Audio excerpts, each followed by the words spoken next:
தோசை இந்த மாதிரி பண்ணி பாருங்கள், டேஸ்ட்டு ரொம்ப நல்லாயிருக்கும். Hello friends, welcome to Sasthikai kitchen. இன்றைக்கி நம்ம கிச்சனில் வரகரிசி தோசை பண்ணலாம். இந்த வரகரிசி சிறுதானிய அரிசியை நம்ம வாரத்துக்கு ஒரு முறை சேர்த்துட்டா உடம்புக்கு ரொம்ப நல்லது. குறிப்பாக சுகர் பேஷண்ட் இருக்கிறவங்க இதை சேர்த்துக்கிறபோது ரத்தத்தில் சர்க்கரையோட அளவும் குறையுது, கொலஸ்ட்ரால் அளவும் குறையுது. இது ஒரு வெயிட் லாஸ் ரெசிபி தான். இதை எப்படி செய்யலாங்கிறத பார்க்கலாம். இதுக்கு நம்ம 1 டம்ளர் வரகரிசி எடுத்துக்கிறோம். பனி வரகு, இங்கே பாருங்க, நல்ல வரகு. இதை 1 டம்ளர் அரிசி எடுத்தோம்னா இதில் 1/2 கப்பு இட்லி அரிசி எடுத்துக்கிறோம். நம்ம எந்த கப்பில் மெஷர்மெண்ட் எடுக்கிறோமோ 1/2 டம்ளர் இட்லி அரிசி எடுத்துக்கிறோம். ஒரு 1/4 டம்ளர் உளுந்தம்பருப்பு எடுத்துக்கிறோம். வெந்தயம் ஒரு 2 ஸ்பூன் எடுத்துக்கிறோம். இதை நாளையுமே நம்ம ஒன்றா ஊற வச்சுட்டு ஒரு 8 மணி நேரம் ஊற வைக்கலாம். ஊற வச்சதுக்கப்புறம் புளிக்க வச்சு தோசையாக ஊற்றலாம். இந்த தோசை ரொம்ப டேஸ்ட் ரொம்ப நல்லாயிருக்கும், நல்லா மொறு மொறுன்னு இருக்கும். இதை எப்படி செய்யலாங்கிறத பார்க்கலாம். இப்போ நம்ம எடுத்து வச்சுருந்த வரகரிசி, இட்லி அரிசி, உளுந்தம்பருப்பு, வெந்தயம் எல்லாத்தையும் ஒன்றாவே நம்ம சேர்த்து ஊற வச்சுருவோம். நல்லா ஒரு 8 மணி நேரம் ஊறினா தான் நல்லாயிருக்கும். உங்களுக்கு மாவும் நல்லா பொங்கியும் வரும். கழுவிடுவோம், நல்லா 2-3 தடவை கழுவிடலாம். இதை அழுக்கு ஜாஸ்தியாக இருக்கு. அப்படியே நம்ம மிக்சிலேயே போட்டு அரைச்சிடலாம். இதை கொஞ்சம் கொஞ்சமாக கூட நம்ம செஞ்சுக்கலாம். அப்பப்போ தேவைப்படும் போது இந்த மாதிரி ஊற வச்சு மிக்சியில் அரைச்சி கூட புளிக்க வச்சு நம்ம தோசையாக ஊற்றலாம். இந்த மாதிரி நல்லா வடிகட்டிடுவோம். தண்ணி பாருங்கள் எவ்வளோ அழுக்காக இருக்குன்னு. சிறுதானியத்தை நல்லா சுத்தமாக க்ளீன் பண்ணிடணும். எப்பயுமே 4-5 தடவை கழுவிடுவோம். கழுவிட்டு ஊற வைக்கலாம்.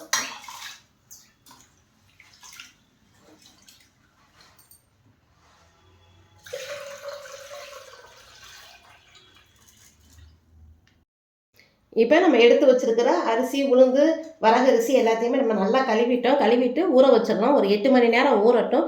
ஊறினதுக்கப்புறம் நம்ம மிக்சியில் போட்டு அரைக்கலாம். இந்த தோசையாக பண்ணி கொடுத்தா குழந்தைகள்லேருந்து பெரியவங்க வரைக்கும் எல்லாருமே விரும்பி சாப்பிடுவாங்க.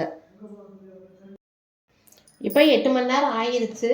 அரிசி, பருப்பு, உளுந்து எல்லாமே ஊறி இருக்குது. நம்ம அப்படியே மிக்சியில் போட்டு அரைச்சிட்டு மாவு அரைச்சி புளிக்க வச்சுருவோம். நல்லா நைஸாக அரைச்சிட்டு எடுத்து ஒரு 10 மணி நேரம் புளிக்க வச்சதுக்கப்புறம் தோசை ஊற்றுவோம்.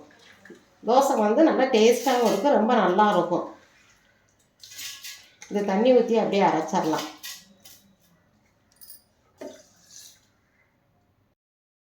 இந்த மாவுக்கு தேவையான அளவு உப்பையும் சேர்த்துக்கணும். உப்பையும் சேர்த்து அரைச்சிட்டு அதுக்கப்புறம் 10 மணி நேரம் புளிக்க வைக்கலாம். மாவு அரைச்சாச்சு, உப்பு போட்டே நம்ம அரைச்சிட்டோம். 10 மணி நேரம் நல்லா புளிக்க வச்சதுக்கப்புறம் நம்ம தோசையாக ஊற்றலாம். வரகரிசி தோசையாக ஊற்றி எடுக்கலாம். இந்த கருப்பு உளுந்து சட்னி நம்ம சிறுதானிய தோசைகளுக்கெல்லாம் டேஸ்ட்டு ரொம்ப நல்லாயிருக்கும். சாப்பிட்றதுக்கும் நல்லாயிருக்கும் உங்களுக்கு. இதுக்கு பச்சை மிளகா 3 மிளகா எடுத்துருக்கிறோம். சின்ன வெங்காயம் ஒரு 10 வெங்காயத்தை உரித்து வச்சுருக்கிறோம். கருப்பு உளுந்தம் பருப்பு ஒரு 3 ஸ்பூன் எடுத்துருக்கிறோம். 2 தக்காளி பழம், பூண்டு, வெள்ளைப்பூடு ஒரு 5 பூண்டு எடுத்துருக்கிறோம். தேங்காய் துருவல் ஒரு 2 ஸ்பூன் தான் எடுத்துருக்கிறோம். கருவேப்பிலை, கொத்தமல்லி தழை தான் எடுத்துருக்கிறோம். இதை நல்லா வதக்கிட்டு நம்ம அப்படியே சட்னியாக அரைக்கலாம். இப்போ எப்படி செய்யலான்னு பார்க்கலாம். இப்போ நம்ம ஒரு கடாயை வச்சு 1 ஸ்பூன் எண்ணெய் விட்டுருக்கோம். இதில் நம்ம எடுத்து வச்சுருந்தா கருப்பு உளுந்தை வறுத்தரலாம். நல்லா சவக்க வறுத்து எடுத்துருவோம். தோல் உளுந்தை எடுத்துக்கிடுவோம். தோல் உளுந்தை எடுத்துக்கிறது உங்களுக்கு உடம்புக்கு ரொம்ப சத்து. உங்களுக்கு கருப்பு உளுந்து சேர்த்துருக்கோங்கிற மாதிரியே உங்களுக்கு தெரியாது. கருப்பு உளுந்து பாருங்கள், நல்லா சவப்பாக வறுத்துருக்கு. இப்போ இந்த டைமில் நம்ம எடுத்துட்டு அடுத்து நம்ம எடுத்து வச்சுருந்த பச்சை மிளகா, வெங்காயம், தக்காளி எல்லாத்தையுமே நம்ம வறுத்தரலாம். ஒரு தட்டை தனியாக எடுத்து வச்சுருவோம்.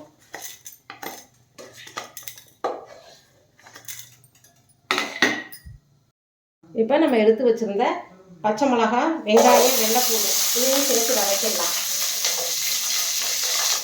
வெங்காயம் நல்லா வதங்கினதுக்கப்புறம் நம்ம தக்காளி சேர்த்து வதக்கலாம். வெங்காயம் இந்த மாதிரி நல்லா கலர் மாறிடுச்சு பாருங்கள். மாறினதுக்கப்புறம் நம்ம எடுத்து வச்சுருந்தா தக்காளி பழத்தையும் சேர்த்து வதக்கிடலாம். இந்த சட்னி டக்குனு பண்ணிடலாம்.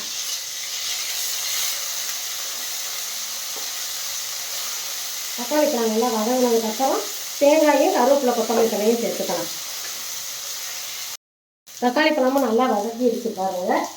நம்ம எடுத்து வச்சுருந்த தேங்காய் பூ ஒரு 2 ஸ்பூன் தேங்காய் சேர்த்துக்க. தேவைப்பட்டால் சேர்த்துக்கங்க, தேவையில்லாட்டினா அதை ஸ்கிப் பண்ணிக்கோங்க. தேங்காய், கருவேப்பிலை, கொத்தமல்லி தழை, இஞ்சி ஒரு சின்ன பிஞ்சு மட்டும் சேர்த்துக்கோங்க. இந்த சட்னிக்கு தேவையான அளவு உப்பு சேர்த்து நம்ம அரைச்சிடலாம். ஆறுனதுக்கப்புறம் அரைக்கலாம். இப்போ அடுப்பு ஆஃப் பண்ணிடலாம்.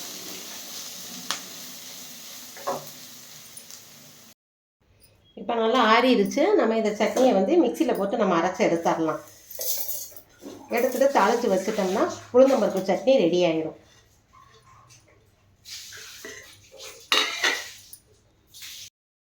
இப்போ நம்ம வரகரிசி மாவு அரைச்சி 10 மணி நேரம் ஆகிடுச்சு.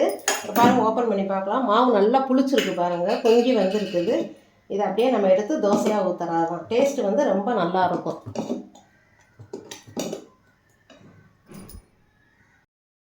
இப்போ அடுப்பத்தை வச்சு நம்ம நல்லா தோசைக்கல் போட்டோம். தோசைக்கல் நல்லா காஞ்சிருச்சு. நம்ம ஏற்கனவே அரைச்சி வச்சிருந்த வரகரிசி மாவை அப்படியே நம்ம தோசையாக ஊற்றலாம். உப்பு ஏற்கனவே நம்ம போட்டுட்டோம் உங்களுக்கு.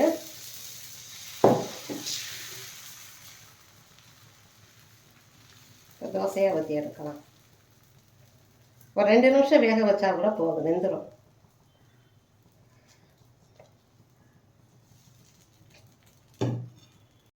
இப்போ 2 நிமிஷம் ஆகிருச்சு. நம்ம மூடி ஓப்பன் பண்ணி பார்க்கலாம். தோசை பாருங்கள், நல்லா வெந்திருக்கு. நல்லா முருகலாக இருக்குது பாருங்கள். எடுக்கிறதுக்கு நல்லா கரெக்டாக வரும் உங்களுக்கு. டேஸ்ட்டு வந்து ரொம்ப நல்லாயிருக்கும். நம்ம மிக்சியில் தான் போட்டு அரைச்சிருக்கோம். நம்ம சொன்னால் தான் வந்து வரகரிசி தோசைன்னே தெரியும். தோசை பாருங்கள் எப்படி இருக்குன்னு பாருங்கள். ரோஸ்ட் மாதிரி நம்ம ஊற்றி எடுக்கலாம். வரகரிசி இந்த மாதிரி செஞ்சு பாருங்கள். தோசை மாதிரி ஊற்றி சாப்பிட்டு பாருங்கள். குழந்தைகள்லேருந்து பெரியவங்க வரைக்கும் எல்லாருமே விரும்பி சாப்பிடுவாங்க. இதில் நார்ச்சத்து அதிகமாக இருக்குது. நம்ம வந்து கருப்பு உளுந்து பருப்பு சட்னி வந்து அரைச்சி எடுத்துக்கிறோம். டேஸ்ட்டு வந்து ரொம்ப நல்லாயிருக்கும். இங்கே பாருங்கள், பார்த்தோம்னா உங்களுக்கு வந்து அரிசி மாவு தோசை மாதிரி தான் உங்களுக்கு இருக்கும். பார்த்தீங்கன்னா சட்னி தொட்டு சாப்பிடும்போது டேஸ்ட்டு வந்து ரொம்ப நல்லாயிருக்கும். உங்கள் கருத்துக்களை கமெண்ட் பாக்ஸில் தெரியப்படுத்துங்க. சஷ்டிகா கிச்சன் உங்களுக்கு பிடிச்சிருந்தால் லைக் பண்ணுங்கள், ஷேர் பண்ணுங்கள், சப்ஸ்கிரைப் பண்ணுங்கள். Okay, by.